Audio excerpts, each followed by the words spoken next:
Hey there, Ultra Killers. So, a bit of a different video today.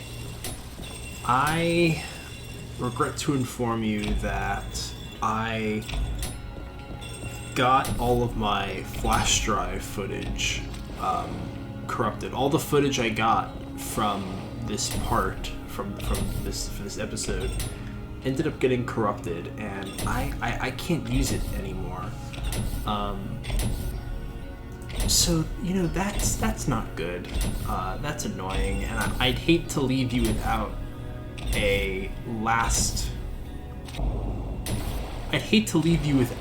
the last part of Layer 7. So, this gameplay that you're watching right now, this is something that I just recorded super recently.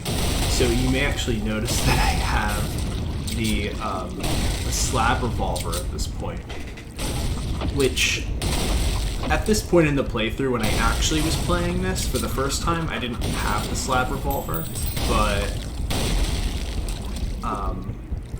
yeah, so this is literally just me recording and playing again and showing you. So the last part I recorded actually was I think episode 14, which is where I play through Lust for the second time. But I figured I would just use this, you know, this time over the gameplay to just kind of share my thoughts on the game. And I thought now would be a pretty appropriate time for that, seeing that I've completed all the content there is to complete, with the exception of P2. But other than that, all the content, I've done it all. So I think I'll start by saying this. Layer 7 was definitely my favorite. There was clearly a lot of work put into it, and I really like the design of all the levels. And I actually listened to some of you know, the interviews with Hakita about this layer, and actually this level right here, the one I'm playing right here, and it's definitely got it's kind of got a sinister undertone. I'll say that much. But one thing I'm really looking forward to getting to here is the arena fight towards the end of this level. I think it's pretty fun to watch, personally, and I'm actually pretty lucky. I think I actually do have my first try. Noted, this is standard, so it is a little bit easier. Some other thoughts of mine. I think this game is just overall, it's very creative. It does everything that I've wanted to see in an action game for ages. You know, like kind of a lot of the things in a video game that get me excited and hyped up. Like, this game does all of that. It uses interesting movement techs.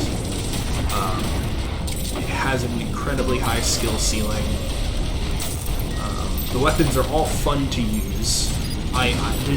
There's no weapon in this game I don't enjoy using. Maybe kind of the nail gun, but you know. Actually, the nail gun can be fun. I like the overheat nail gun. I definitely found the gutter tanks to be quite a challenge. I've gotten a little bit better at fighting them, especially after learning that you can freeze their rockets. But I had a lot of trouble with them on the standard playthrough, and I'll kind of point out some parts that I particularly struggled on. I've also been playing a lot more of the cyber grind recently. While I try to record a lot of the new content on camera, I do a lot of the cyber grinding off camera. So I've been playing a lot of the cyber grind on violent mode though. So even when I was playing through this game on standard, I would kind of dip into the violent mode cyber grind as a way to like kind of like train me for what's to come. And I really love the cyber grind mode. It's hard. It's fun. It's definitely has me being like, what? How did I die like that? But overall, it's super enjoyable. I think right now my record is 25, and it's fun to like see your score slightly go up every so often. Oh, here it is. Here's the arena fight I really like.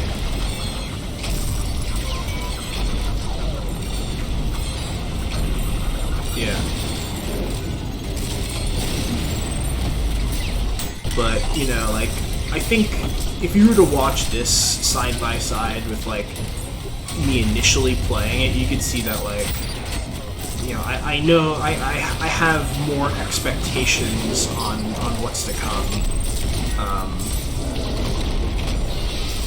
I'm kind of better at dealing with, like, the groups of enemies. Moving around, avoiding. I know how to break the Gutterman's shield better. And kind of like using the power-ups, not the power-ups, but using my rail cannons a little bit better, even though I just missed that one. The one thing, though, I still do struggle with, for whatever reason, is and you'll probably hear me talk about this in another video, but I constantly shoot soldiers with explosives. I gotta stop doing that.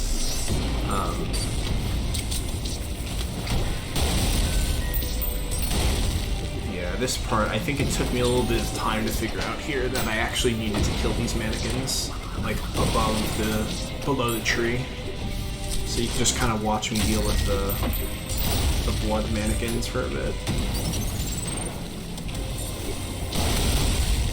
I really wonder what fraud is going to look like the next layer. I kind of tried doing some like reading to try to predict like what things from Dante's Inferno Hikita would try to implement into the game. But there's a lot of really interesting things I think they could do with that. But I'm also definitely curious at what the last Prime Soul will be.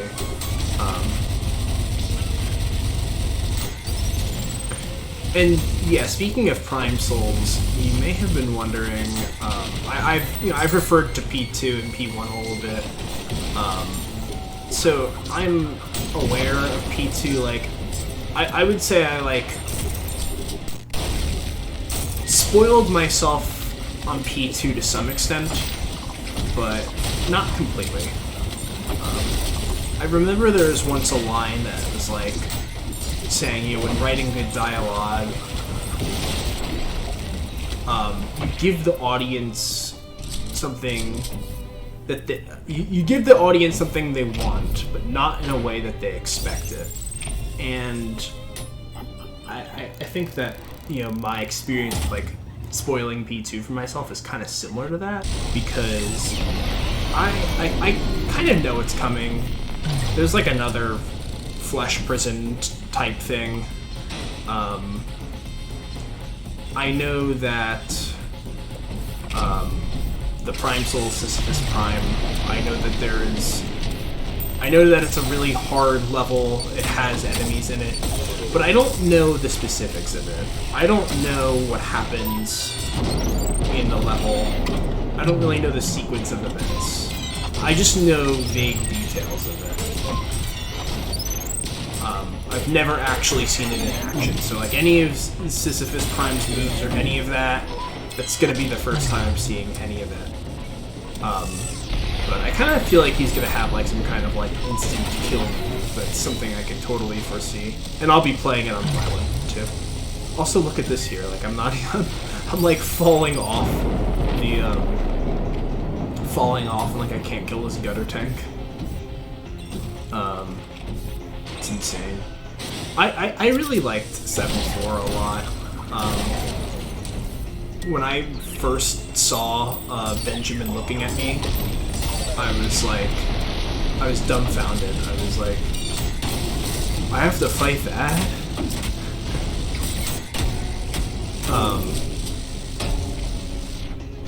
Okay. This part of the level I particularly struggled on was 2 gutter tanks here. I didn't know what I was doing. Also, the way I kill him is actually pretty cool here. But yeah, they're tricky, especially the fact that they have that like non-parryable punch. And the rockets, you know, the rockets hurt too. Gotta freeze them, but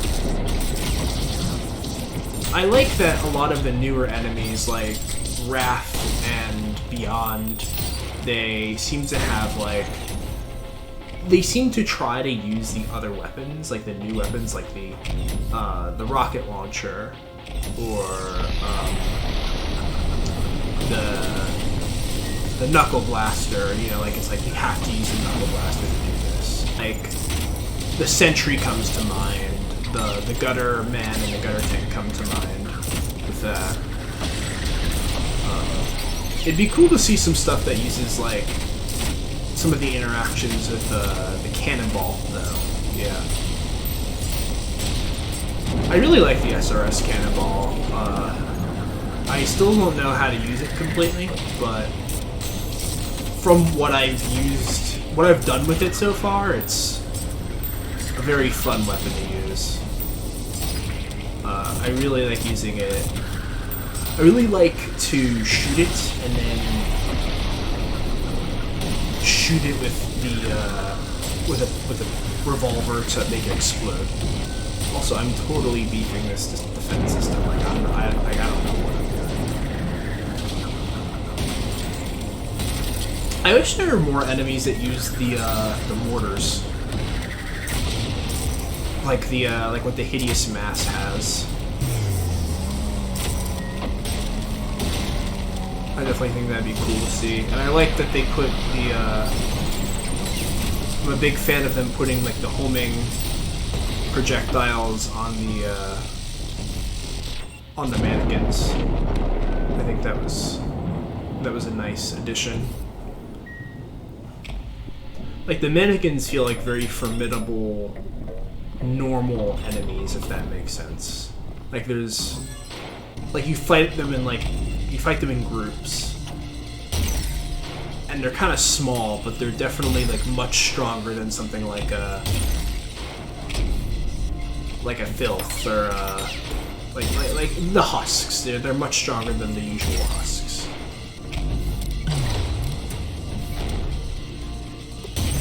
I mean, I guess that's why they're designated as demons.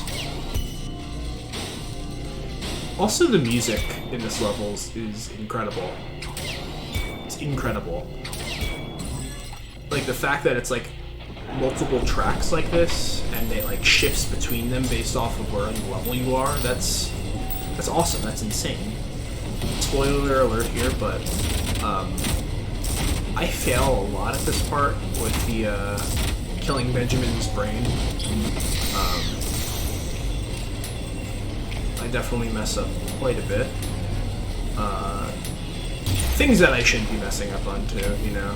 Just like, one thing I tried doing, you'll see a little bit later, is I like start to, yeah, like I shotgun swap, but like the way that my keybinds are is it's like jumping and sliding, yeah, like parrying that was kind of hard for my fingers to figure out, so I didn't, and I die.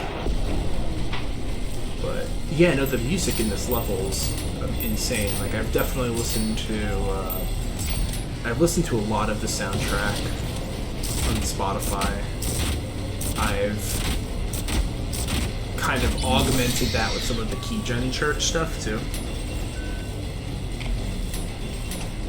But yeah, I'll probably post some Cybergrind gameplay at some point, more Cybergrind gameplay. I ended up using quite a lot of different songs in it, so maybe I'll get to show you a little bit of my playlist. So I think, yeah, earlier I was talking about some of my predictions or thoughts about Layer 8 and Layer 9, and I was looking at Dante's Inferno.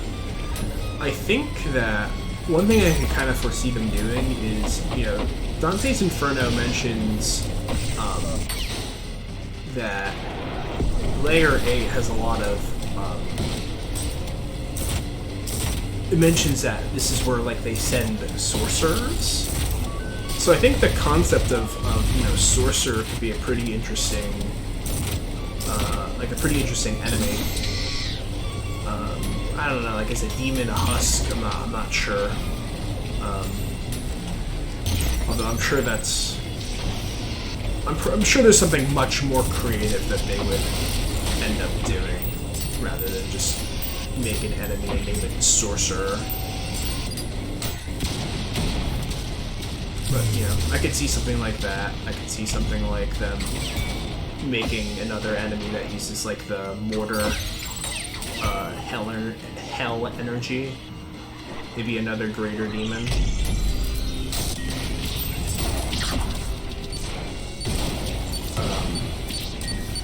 Yeah, there's a lot they could do, and, you know,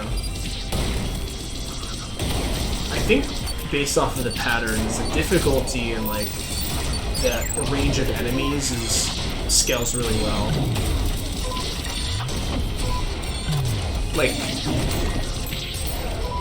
I beat Minos Prime before I got to Layer 7, and Layer 7 still felt really hard to me. So I'm kind of glad I did that in that order. So check out that pairing.